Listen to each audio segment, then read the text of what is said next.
And here we go. We are now streaming live. Hey, good afternoon, everybody. You guys there? Say hello if you're there. Excellent. You hear me good? Gabriella, welcome. Wow. Gabtalks.com. Wow. Very nice to have you. VIP, everybody. Hey, I'm Bill Gross, and welcome to our Tuesday real estate investing Zoom.com. Real estate broker here in Los Angeles, California. Quick show of hands. There's a couple different types of people on this call. If you are a full-time real estate professional, either realtor, wholesaler, investor, that's how you make your income for the most part. Raise your hand or in the chat box say me. Okay. If you are not a real estate investor looking to make more wealth or income, but you have some other as your 9 to 5 income source, raise your hand or say me. Okay. Me. If you won't raise your hand or say me, no matter what I say, raise your hand or say me. Ah, I fooled you.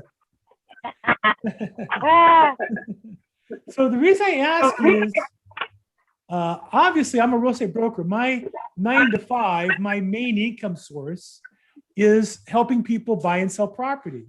My investment, my wealth building and long-term retirement income is also related to that. In terms of building a business out, in terms of building a downline, in terms of accumulating stock in my real estate company. So for me, it's all kind of related. But for some of you, you have like two different things. During the day, you work at this, and then maybe at night or weekends, you buy or sell property with your extra money to make some income or plan for the future, right? So for those of you who are in this full time, this is your income source. You're not making enough money and you want to make more money. Or this is how you make money. You know, I talk to people every day who ask me about different sources of data. Should I try expired listings? Should I try distressed property? Should I try probate property? Should I try tax sales? And what I say to them is, no matter what sales you're in, your business, and I think that's true for investors also, your basic business is working with certain people to get to know them to where they trust and like you and then do business with you and then choose to do business with you and then you get paid. And so the foundation has to include a methodology for staying in touch and building and nurturing relationships over the long run. Even investors, I find, often will approach a home seller about buying a property, and the professionals I know will say to me, and I've had sellers come back to me 2 years later and they made money on that deal.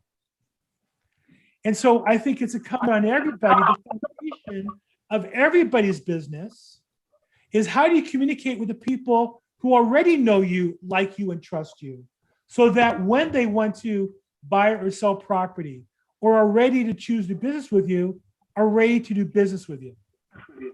Now, as a real estate salesperson, that includes, I think, 3 basic fundamentals. And this is true as a realtor, I think as a mortgage broker, I think as a wholesaler, or as a bird dogger investor. You have to have a process for calling people regularly, stay in touch. As a realtor, I recommend every 90 days. You have to have a method to email people regularly, stay in touch. I would say weekly. You have to have some method for mailing to them, postcards or something, maybe every 90 days, maybe once a month. And some sort of social media presence. And there's probably weekly.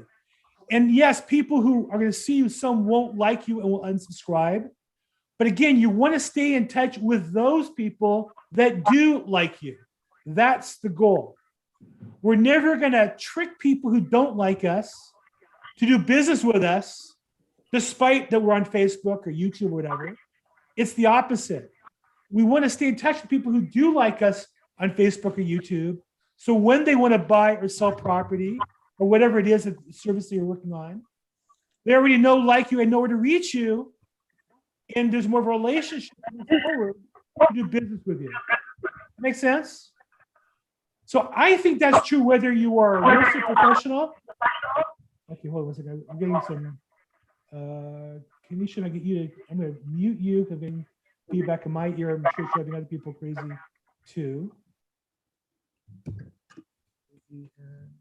So, Bill, while you're paused there, Yes. what's it like when everybody likes you? I mean, you're the guy that everybody likes. Let me assure you one thing, my friend. That is not true. Let me tell you when I literally, I'll say this. I don't care if you like me or not. If you like me, I'm glad to do business with you and help you. And if you don't like me, I'm okay with that. I'm married. I have a daughter who loves me. My wife has a dog who loves me, no matter what I do, unfortunately. So I can tell people, I have the freedom to tell people the truth. Some people like that and some people don't. Some people can't handle the truth. And so for me, I really don't want to be, I want to be genuine. I want you to know who I am and be real about that. I don't want to sugarcoat it. It's important to me to tell you the truth, to help you, to not, I do not want you to do business with me because I lied to you or I allowed you to think that something wasn't true. I don't want you to be on my team in real estate and think you're going to make a living without having to work hard. Unless you are some rare breed of person, has some special connections or something. But as a general rule, when people call me, I coach real estate agents all the time. And I tell them, yes, it's hard work. They'll say, well, that's a lot of work. Yeah, it's a lot of work. Like follow me around for a day or follow me in my office for a day. It's a lot of work. I call a lot of people every day. My voice is exhausted by the end of the day, almost every day now. I eat popsicles during the day. I'm drinking water nonstop because I'm on the phone so much. It's hard work. So yeah, but no, Dave, I know it's hard to believe, but not everybody likes me. You did from the beginning because I complimented your son and you were flattered by that. There you go. That's because you have a great son. Everybody pay attention, compliment someone's child, and they'll love you forever. Forever. Yeah, right from the very great. I actually, before I met Dave, I met his son Corbin, who's just a great guy. He's like a movie star, good looking, and he's nicer than he is handsome, if you can believe that. And then I introduced it to Dave. I thought to myself, well, maybe Corbin's adopted or something. I don't know how. He must be. He took after his mother, thank God. Thank God. So, yeah. So again, so just to summarize real quick, thank you for getting off track, but I would say that not everybody does like you, but you better stay in touch with those people who do like you. Not everybody trusts you. You better stay in touch with those who do. And more than ever, given COVID, given how hard it is to meet people, how much harder it is to develop relationships, right? You better stay in touch with those that you do. And that's just my 2 cents on this business. You have got to work hard every day at connecting with people, and you can't spend the time connecting with people and then letting them, like a bucket with holes in it, slip out the holes of the bucket. So I'm on a mastermind group with a couple of people actually on this call, and we're getting pushed a lot to do videos. I think that's great. I don't think that's enough to expect somebody to find me. The power of it is doing it regularly, because people will lose your phone number. I have a great contact I made a couple of weeks ago. I emailed him, called him, texted him, sent him a postcard.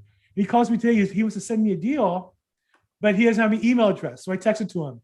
He says he's been emailing to me all day long. I get a million emails. I know my email's working, but we have to work hard. Even people who want to do business with us, we got to work hard to make those connections, right? Hey, special shout out to Michael Most. Michael's a loan officer with guaranteed rate. Not just a loan officer, he's a loan god. He can change the laws of nature and the financial factors affecting your numbers regarding finances. So Michael, I just want to say hi. Nice to see you. Like Pavlov's dogs, Michael, when I see you, I get hungry right away and start drooling. So I'll try to keep that under control.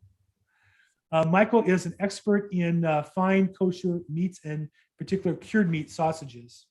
So, okay, so who has a question, challenge, problem we can work on today?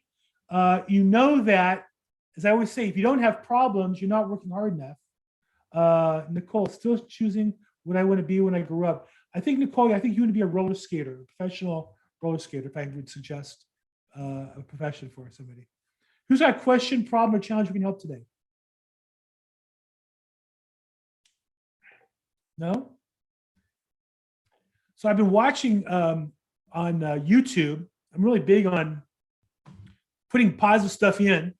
So for the last week or so, I've been watching a class on cryptocurrency from MIT that's on YouTube. It's free. It's I think a 23 episode class, very interesting. Former Undersecretary of the Treasury is a teacher, really knows material, very technical. I find it fascinating and interesting. But he's a professor at MIT, and the term he uses for calling people on students who aren't offering the answer is cold calling. I thought that's an interesting term for cold calling, because we think of that in real estate as calling people on the phone, not calling people on a Zoom call. So I can cold call people. Who's got a problem or challenge we can help today in real estate? Cheryl Williams, what's up? No, with the hands up as in don't call on me. No, don't. No, Got you. I have many issues, but as a realtor and just as a person who is interested in investing in real estate, I always blur the line between I want to buy a property and, fix it up because of my design background and just my love of architecture and building and design and power tools and all that, but also I'm a business person and I want to just transact, and I blur the lines, and my dilemma is like, which comes, and it's silly because I know the answer, but I can't seem to do it. But which should come first? Should I try to get a property myself, or should I just try to transact the property and bring the right investor to a property, this one property that I'm still like, I'm stuck on it. You're stuck on one property. What about the property has you stuck? I don't know what I want to do, because, well, first of all, the person had a family matter, death in the family. And so they couldn't attend to the business at hand. And so I gave it some time, and I wanted to find out from them if it's still available. And if it's still available, I still have either an investor that wants to buy it, or B, myself. It's like, Sure. Well, I want it because it's a good piece of property and it's got a good, return on investment, and, all the things, it's in a, good location and everything. And, I don't know. I get torn, and that gets me stuck because being indecisive. I know that I'm not in a position to necessarily myself, but I know that there's ways. Like, I think a few weeks ago, the last couple of times I was attending the Zoom meeting here, I think it was a lender or a private lender or something, and she was talking about how they, assess properties and, determine if they put up all the cash, or, if they put some of it up, or whatever it was. And had been thinking about that myself. And that's, again, like what gets me stuck is like, well, do I do it myself and then fix it up and then sell it myself? Or do I bring the investors and all the people that want to buy it, but like they're set on a price, the seller is. And it's sort of like, I just want to transact one way or the other. And so which comes first? That's why I'm stuck. So I'll give you the answer that I have, which is there's a saying. I never dealt drugs, but there's a saying I've seen in the movies about drug dealers where they say, "Don't get high on your own supply." Yeah. So as a real estate agent, I never buy my own deals because I feel like I'd buy them all and I'm really getting stuck and I make the wrong decision. So what I've seen, all the professional investors that I know have a clear, what they would call a buy box. Criteria that they would buy, and they don't deviate from that criteria. So I have my criteria, and if it's not that criteria, but it's a good deal, that's just not my deal, right? It's just not for me. And so, yeah, I've had deals where I made other people a lot of money, but I also got to pay my commission. That's what I do to make money, and I don't second guess that. So I think you have to get clear on what your buy box is. What are you looking to buy as an investor, and look for those. And deals that don't fit your buy box, those are deals you're going to sell as an agent or wholesale. And those that fit your buy box, at least the first one, that's what you're going to buy. Right? Can I offer a suggestion to this as well? Hey, everybody. It's great to be here. You know, I think on a certain level, we all kind of empathize with you, Cheryl. Those of us who are realtors like myself and also invest either on a small level or a larger level. And what I've come to realize is that the better I get at being a realtor, the better I am at being able to source properties that I'm actually going to deal with as a realtor, the Yes. better I'll come into the opportunities that may be something that I may want to invest in. And you actually are always learning, right? The one thing I love about Bill, of what I've learned from just being on these calls and hearing him in other scenarios, is that he's a lifelong learner, right? And we all have to understand that we only know what we know today. And so the best way to continue to get better at what we do is to do what we do more, right? And there's so many shiny objects out there. There's so many, ways to come at this. But if you're a realtor, and believe me, I'm telling you what I have to tell myself every day, because it's always about trying to get rid of all the shiny objects that could take your attention away from like picking a lane and being really good at it.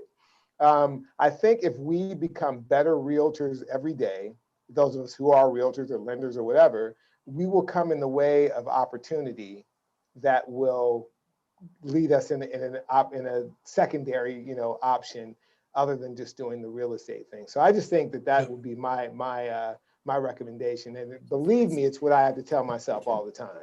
That's really good. Thank you. No, that's a really good perspective and a way to think of it, yeah, because I think that's what I needed to hear, because I'm a shiny objects girl. I'm a girl, it's like, oh my God, I love this. And, I love all things architecture, building, the business of real estate. My dad's a probate person, so I'm familiar with everything legal and all that stuff. So there are a lot of shiny objects to be distracted by, yes. And I know what my goals are and what I want, but the path to get there is to, like you said, to be the best thing that you are right now, which is I'm a realtor and I just want to transact already. It's like now it's like I realize I have all these systems and I haven't been using them, in terms of lead generation and, follow up with, the CRM and the this and the that. There's so many things. Well, hold on now. Let's not make an affirmation out of our weaknesses. Okay. Let's try an affirmation out of our weakness. Don't tell yourself you're a shiny objects person over and over again, or you'll be one. Right. You don't want to be one, right? You don't have to be one. It's a choice. Right. So we don't make an affirmation out of our weakness. And what I'll say is also, I think to what Nick said is spot on. I used to be in the loan business, and that license allowed me to do some real estate sales. And I was doing both. And I knew a lot of people who did both. The people I knew did both of them maybe average or maybe a little better than average. But I never met anybody who was great at both. And so I don't believe I'll ever be a great real estate investor and a great realtor. I believe I am a great realtor and I'm going to get better every day. And as well, I'll come across some real estate investments. But I do think that if you raise your standard on one, like Nick said, the better realtor I become every day, the more deals come my way.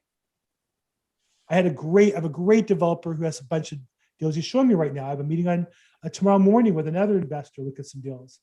They're coming at me really fast, right? Because I'm a realtor, they want my attention. And he's 100% right. So the more I focus on being great at one, the other ones will rise up as well. But you got to be great at something, I think, or at least improving at something to improve your results. Okay. Yeah, that really helps. Yeah. And so that's what I'll do. And so I'll just only focus on transacting with, mostly selling real estate. And if I'm going to be a part of a team of, like, let's say investors, then that'll be my thing, because I can, and I'm licensed to do it. And I do love it. I love, like I said, all of it. Great. But who else struggles with that or has an answer to that? How do you, are you a real estate salesperson and an investor, or a mortgage person and investor? And how do you manage those two or balance those two choices or opportunities? Anybody want to share on that? Hey, Bill, there's another way she can slay the cat. What if she's a passive investor? Mm-hmm. She can learn that ropes while she's perfecting her sales craft. Mm-hmm. I think that's great. Now, I think generally speaking, I don't want to speak for Cheryl. Generally, obviously, agents who are building their real estate business have not yet accumulated enough extra capital to be passive investors. That's usually the challenge. And so usually what the realtor has the opportunity for is some flips with little or no money down. And those are definitely worth keeping your eyes open for. Again, as long as they fit your buy box, right? Like for me, I mean, I have right now 3, 4, 5, 6, 7 pending escrows. I've got 5 active listings. If you call me with a fix and flip, I can't just run out the door and go look at it and spend time talking to contractors. I have customers I got to take care of. So that's not an option for me today, right? But if it's a lipstick flip, all I do is clean it out and send a cleaning, a junk out team and a cleaning team. I could do that in a heartbeat. I can do it from my office. So you have to be clear on what you're looking for. But no, I think Chris is a good point. But for most realtors, they come across occasionally no money down or a deal where they could bring in a partner. And I think also for those of us, Cheryl, sometimes we find a deal that it's not for us to flip. We're going to get a commission, but sometimes we can ask for a little extra commission on those deals where we know we're giving a real profit to our investor. And those are deals where I'll say to the investor, I want to list it when you sell it. I want to sell it at 6% if I'm bringing you this deal. Those are things that you had the chance to negotiate if there's money on the table. Who else has that particular challenge and can share your solution with it? How do you balance your sales activities with your opportunities for investment? Hey, Bill, can I ask a question about something that you just said? Like you run across a deal and it's not for you, but you have an investor that you can connect with it, and anyone's open to answering this. How do you guarantee with that investor, let's say it's someone that you have not done business with yet, that they're going to use you to sell it when afterwards? They won't. I can tell you, no, they won't. Okay. I can tell you, having done that, you're going to get burned a few times before you figure that out. And I've learned I only give those deals to people I know, that I know personally, that I trust, that know I have guns in the house. No, I'm just kidding with that part. But I'm saying that know me, because I've given deals to people who promised me, and then they get the house in a month later. Well, Bill, I owe this other guy. It's like, it doesn't really work for me. So I'd be very careful about giving those deals. That's money. When I have a deal where I know they're going to make $100,000, and I'm really almost picking which investor to give that opportunity to, you have to be very careful how you deal with that. There's nothing that you can compel them to sign that says that they'll list with you, in other words, right? I don't think it's binding because they haven't owned the property yet. Right. I mean, couldn't they write me a note? Can they promise to pay me money or something? I guess. Yeah. But it's a relationship issue. It's the same like with buyer broker agreements. I had a agent on the phone today crying about buyer broker agreements. And I said to her, unless you want to litigate it, it's not worth anything. Mm-hmm. You don't have the relationship with them. They want to work with you. Are you really going to go to court to make them pay you? No. Well, then what's the point of the agreement? Why not work harder that they'll want to work with you than worry about the litigation? Hey, guys, I think it just boils down to what both you, all 3 of us have spoken about in different conversations, separate ones, and that is that the relationship that Bill was alluding to, that it has to develop over some period of time, sometimes longer than others, where you can trust somebody to follow, to be a man of their word or a woman of their word, and that's something that is just you have to build a relationship somehow. And you were saying a lot about how that happens, Bill, and that making those follow-up phone calls, making the extra phone call at the end of the day, sending out the notes, the text messages, the emails, doing all that on a consistent basis, and making sure people remember that you're there and you're an honorable, consistent person, I suppose. For me, one key criteria is have I met them in person. Because to me, that's a big change in the relationship. Phones are great, Zooms are great, I do all that. But when you met somebody face to face, there's a change in the relationship that adds a human element, number one. Number 2 is, who do they know that I know? Because people will do things anonymously, but they won't necessarily do it in a group. So, and Dave, you and I and Gabrielle on the call here, she and I belong to a couple of different groups, and Patricia's with the XP Realty with me, and Abraham is a personal friend of mine. I'm not going to do certain things with them because I know them, right? The things I would do that are wrong are going to be anonymous. I think with investors, the same thing, that when they're part of a group, I think you can be more trusting and offer them start with those people. You want to build, that's why I have this call. If you want to say at the core, why do I have this call? I find deals that are maybe at the margins of good deals or not, right? They're not screaming hot that anybody would invest in them, but I believe the right investor does buy them eventually. And I don't know all the right investors yet. And so for me, this call is my opportunity to build a Rolodex of people so I know what they want. So when I get a good deal, I can call and say, hey, not everybody, Dave, likes this deal, but I think this is for you because I know you like A, B, and C, and this deal's A and B and C. And if we've been on here weekly, we've established a relationship, it's different than if you're just a one-off stranger. I get emails every day from investors, send me your deals. You know, I don't know if that works or not. It doesn't really get my attention. But. Hey, Dave, first time here. While I'm an affiliate working with you guys, I've got 13 years experience in Home Depot.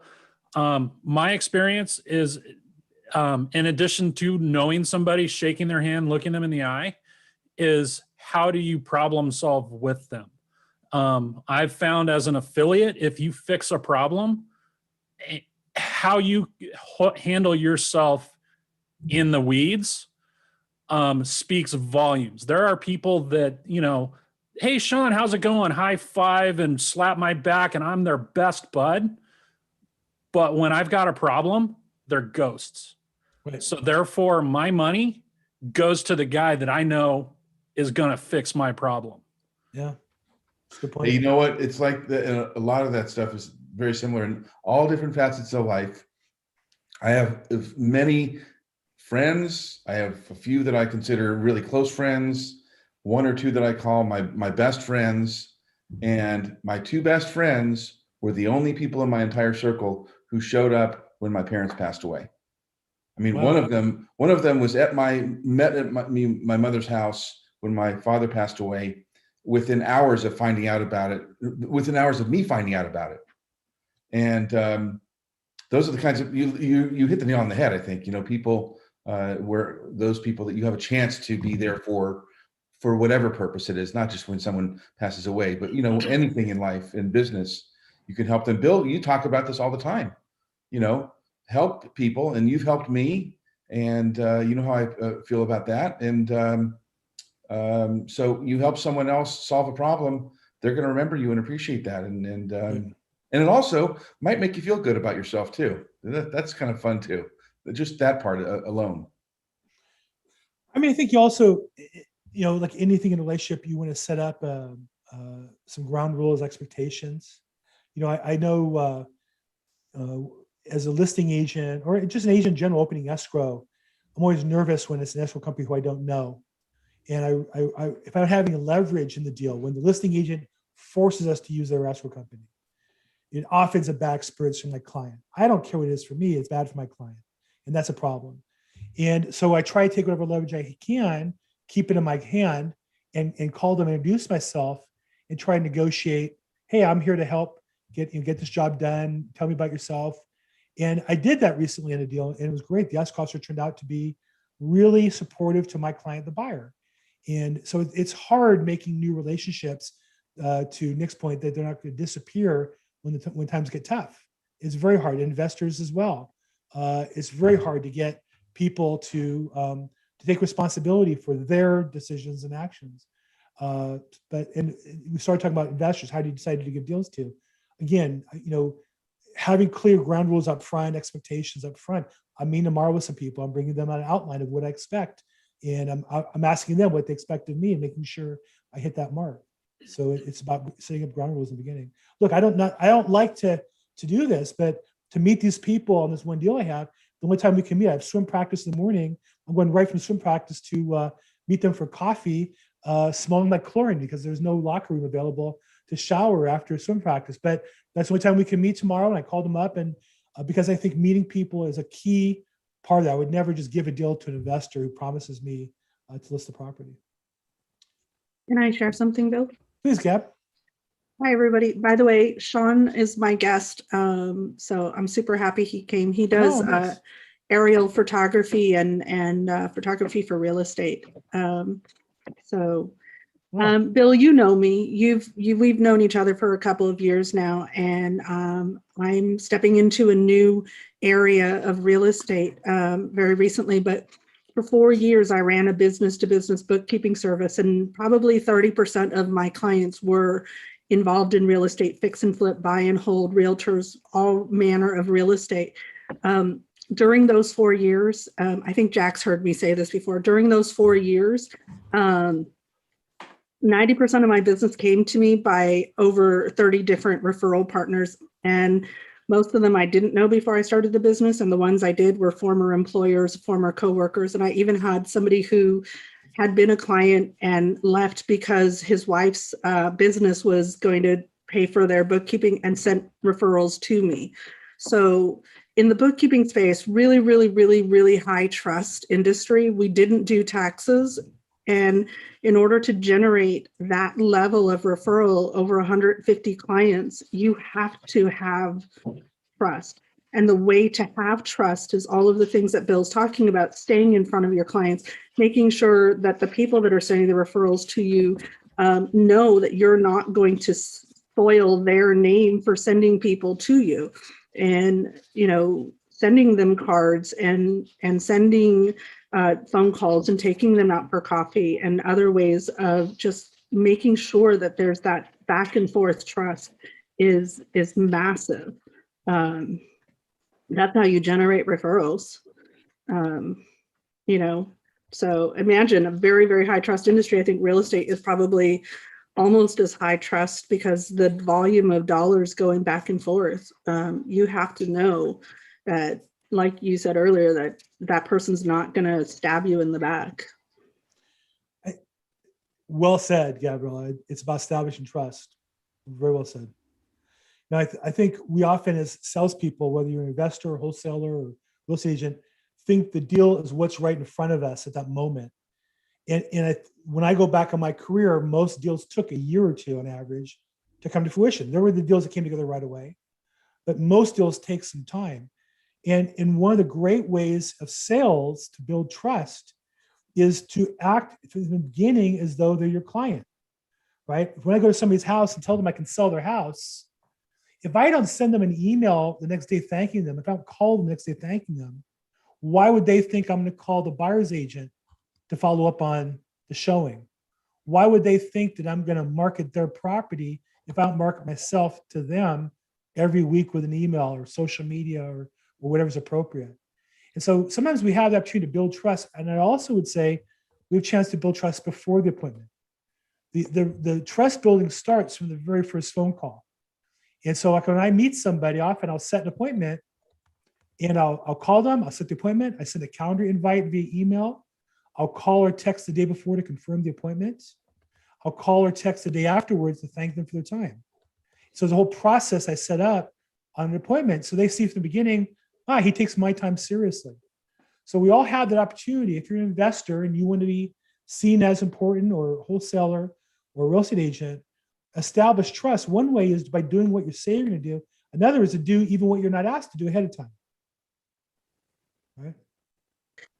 Can I also say, because I know Bill, if Bill came to me and said, hey, I've got this deal and you're going to make 20K on it, and Nick came to me, who I've never met before, so it's not a personal comment, it's just because you spoke earlier, and came to me and said, I have a deal you're going to make 100K on, I would probably go with Bill because I know him and I know that I'm going to have 2 or 3 or 5 or 10 deals that I'm going to do with him. And I don't know Nick. And until Bill says, hey, here's Nick, and gives me a third party validation and creates that space of trust for me, I don't know that I'm going to be stepping into something I'm going to get screwed over. Whereas Bill has created that trust point with me that I know more guaranteed on the 20K deal than this dollar signs in my eyes 100K deal.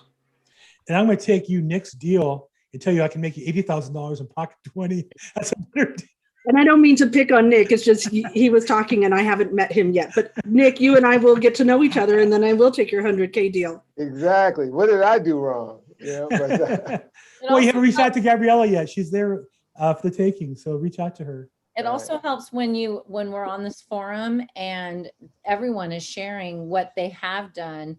Yeah. And so when you get to see people's experiences and what they've been exposed to, when you go to talk about a deal and a possibility and a probability, it's more believable when they've seen you do some things successfully too. There's a trust issue. There's a trust that's built there and a rapport.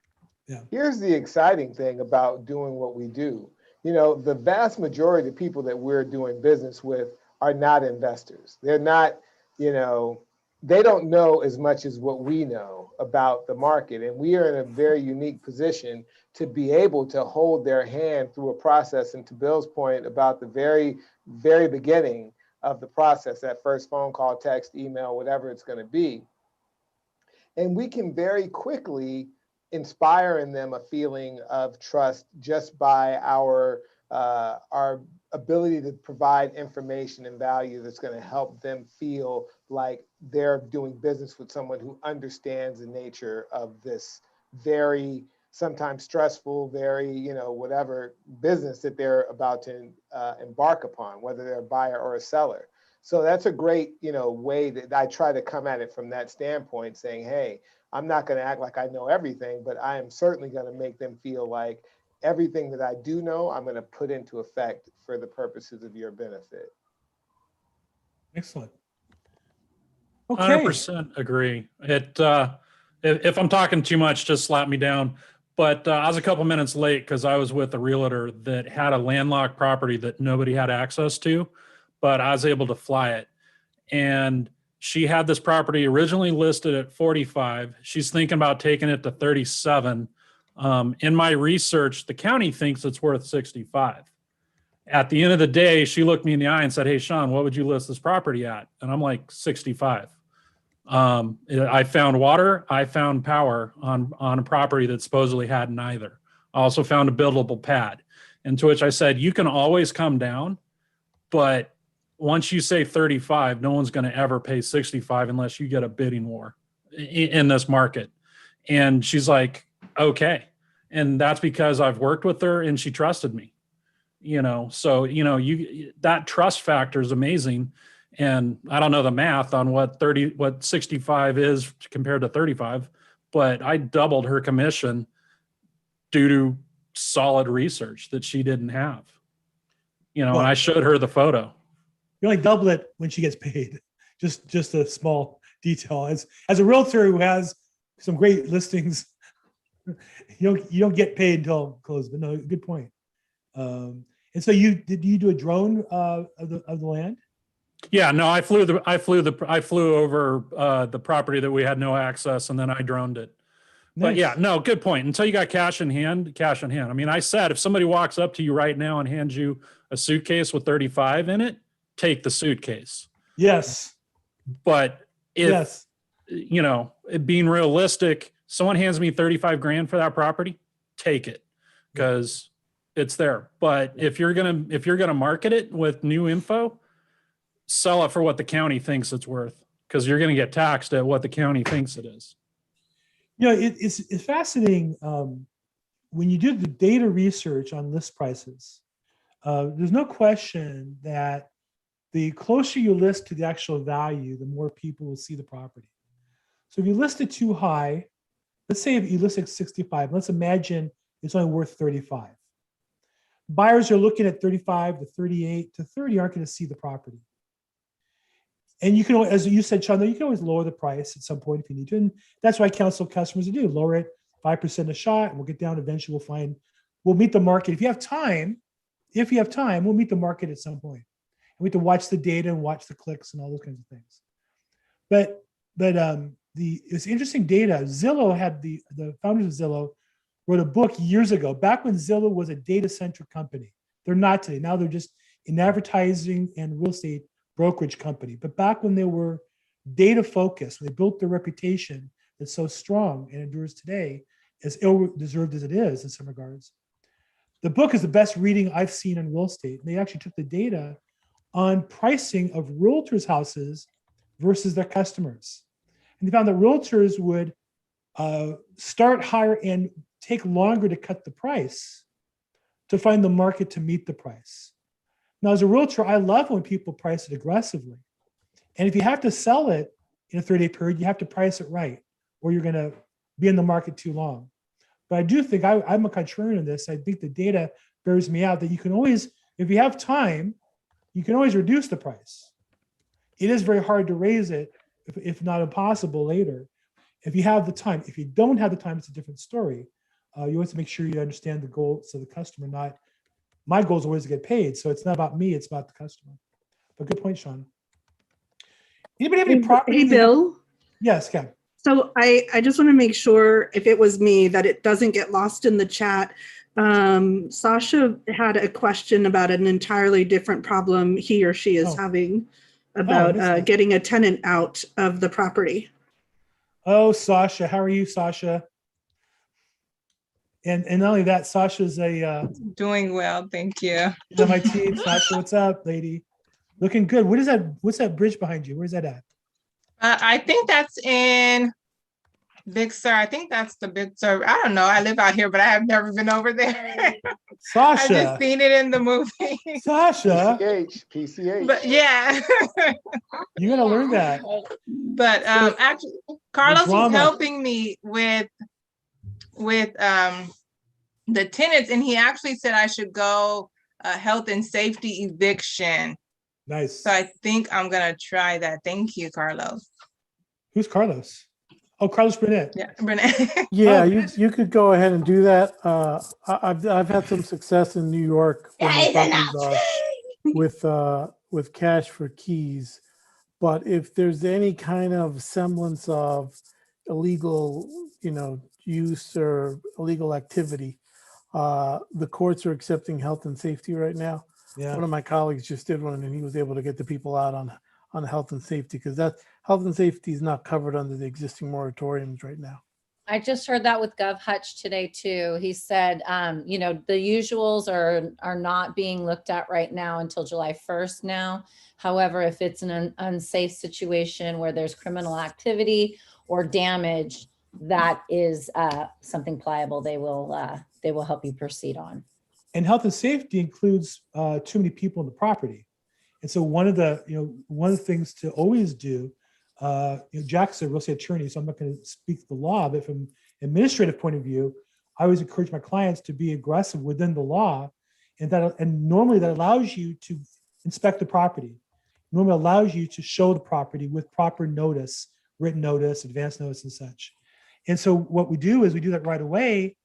And I had a property recently where we discovered there's 6 people living in a 2-bedroom house where they're only allowed 2 people on the lease, but more importantly, health and safety violation if you have more than 3 adults living in the house. So we were able to leverage them, and we ended up giving them some cash for keys, but we didn't give them the full ransom that they wanted. We gave them a minor amount of money for inconvenience because they didn't really have any standing. They wanted to all live together, and it wasn't going to work. So I would definitely encourage you to find an attorney to help you get the proper advice, but be aggressive on using the rights of the landlord, which often they don't do.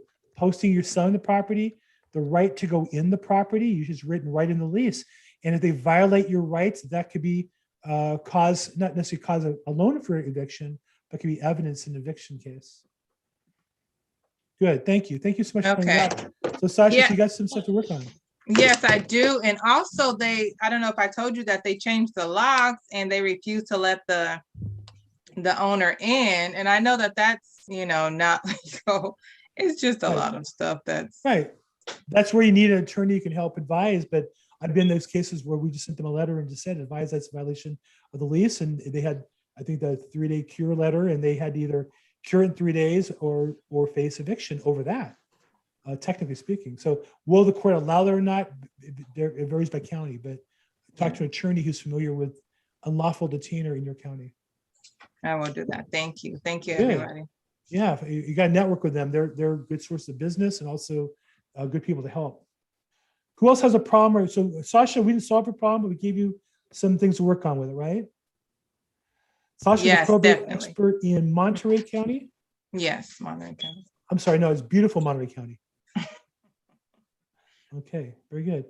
Who else has a question or problem or property you guys want to pitch? Cheryl Williams with a hand up. She's muted and camera off. I think that's old. Who has a problem or a property you want to pitch? Medi, I see your hand up. Yes, thank you.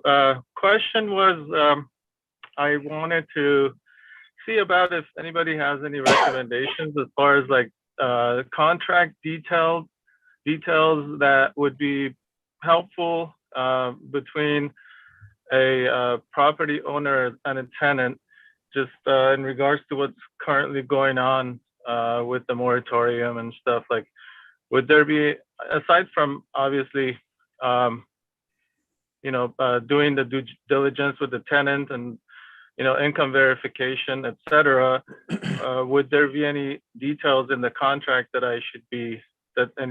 anybody would recommend adding specifically regarding the current, the issues going on with the moratorium right now?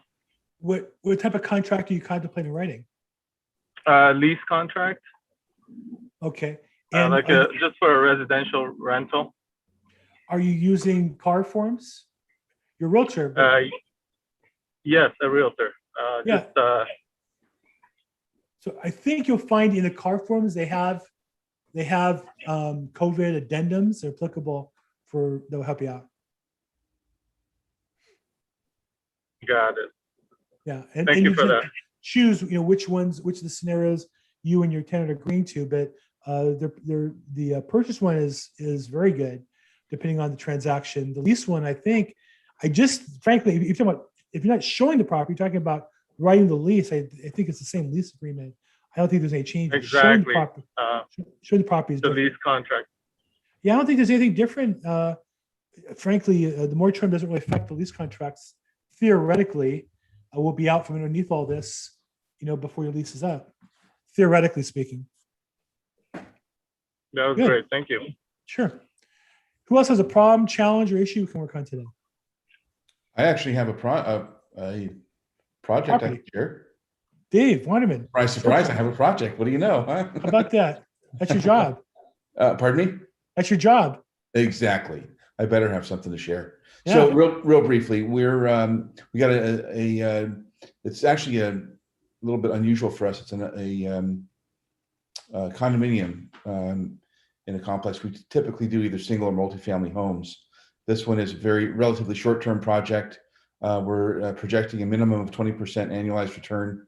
Should be done by the fourth quarter of this year. We bought it for $525,000. Going to spend about 50 grand on some light touch-ups, and that's about it. And we're projecting an ARV of $735,000 by the end of the year, which will help us hit our mark of, again, a minimum what we're projecting of 20% annualized return. Anybody that wants to participate on a passive way of making some nice return with us, the minimum is $25,000, as it is with every project.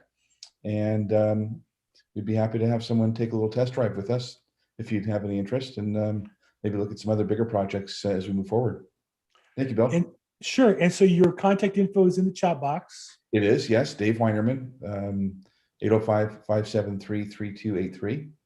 And anybody doesn't know, on the chat box, you can save the entire chat to your computers one way. It's easy to get everybody's information. And then anybody on the call here, I have their contact info because they've registered. So if you have questions, you lost the phone number, whatever, feel free to text me or email me, and I'll play matchmaker and put you guys together. Cool. Thank you. Thank you, Bill. Nice use of property. Anybody else have any deals they want to show, problems, challenges before we wrap up here? We've got one last shot at it. I'll pitch a problem that I have that maybe you guys have feedback on. It actually goes back to that whole issue of tenant relocation or whatever. Got a new listing that it's a multi-unit property with very low rents and long-term tenants. And the options that the seller wants in terms of their price is really being inhibited by the fact that we've got these tenants in there that are low paying and long term. So any recommendations that you guys have related to cash for keys or anything like that I might be able to help this seller to be able to get at least 1 or 2 units available, so that their asking price can be something more commensurate with the location and condition of the building. Anybody have any strategies on cash for keys when you have below market values? I think what I would say, Nick, is usually are they month to month or are they on a full lease? They're month to month now. They've the most recent tenant signed a lease in 2014, so they're all now month to month. Yeah, so I think for someone that's been in a unit for 2014, you have to give them a 60-day notice of increase. And then they can either agree to the new rate or they have to leave the premises. It's under rent control though, by the way. It's in LA. Is it? Oh, okay. Yeah. Then that's a whole different story. Yeah. Welcome Los Angeles.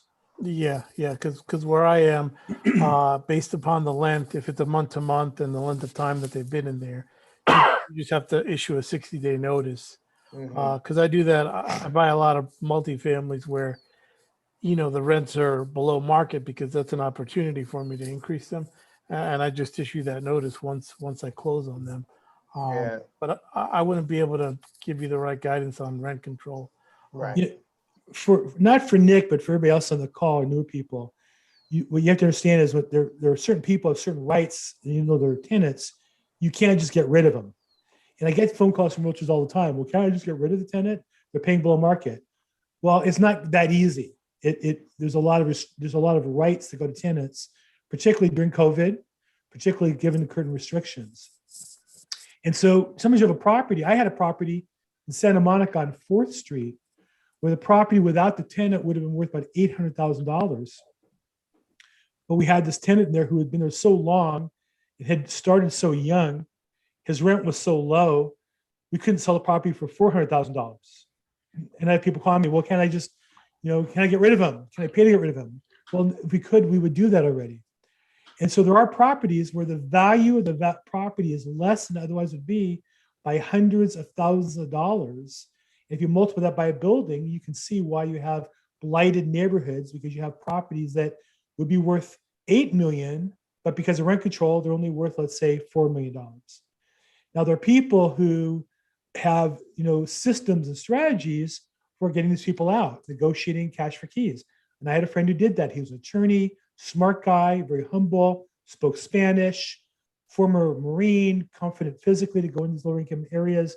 And he would go in and negotiate effectively cash for keys. And just by getting 1 or 2 tenants out would raise the value of property tremendously. So that is an issue. Not Nick, I know you know that. I'm just saying for the newer people, that's an issue on property is who's in there and what rights they have. You can't just wish them away or hope them away. In many cases, you can't even buy them out, even with substantial $50,000, even $100,000 in some cases, won't get people out of a property because they want to live there and they're enjoying low rent. And will. Hey, Bill, can I chime in here too? Yeah, Chris, go ahead. Hey, there's one thing too. Make sure you know who you're trying to evict. If they're a vet or if they're disabled, that you might open up yourself a can of worms that you might never recover from. So you got to really know who you're trying to evict. If it's some 20-year-old kid that's trying to scam the system, that's different. But if it's a veteran and then they tell their veteran groups, and dude, that's an anchor that'll drag around for the rest of your life. So you just got to be really, really careful. Because I've known several friends who've gone down that path, and man, they wish they didn't. So just a word of caution. That's all. That's a good caution. Another one is Santa Monica. Just be careful, man. That city is just, and I would say even city of LA. It's much easier to side with a tenant than it is to have another homeless person and explain why they can't afford to pay market rent somewhere else. It's very difficult. So be careful. Okay, we're gonna wrap up here in about 5 minutes till. So hey, thank you for being on today. I'm Bill Gross. We do this every Tuesday, 3 o'clock. Thursday at 4, I do a similar Zoom call on probate real estate. If you want to sign up for this one or see the past issues, it's realestateinvestingzoom.com. Realestateinvestingzoom.com. If you signed up, I'll send out an email with a link to today's video. And then Thursday, I do at 4 o'clock p.m. Pacific time, probateweekly.com, where we talk about probate property, title issues, and things like that, and then inevitably work out with investors as well. So thank you all for being on the call today. Thank you for participation to everybody who participated, and Dave and Carlos, thanks for your help. Sean, nice to meet you. Gabby, nice to have you on the call for the first time. Hope it's the first of many. And for the rest of you, thank you for participating. Sasha, Sorry to hear about that, but hopefully you got something to work on. Nick, always thank you for your help. And Nicole, great to see you. Hey, you guys have a great week. If I could help in any way, call me, text me, email me. Thank you guys. Thanks, Bill. Thank you, Bill.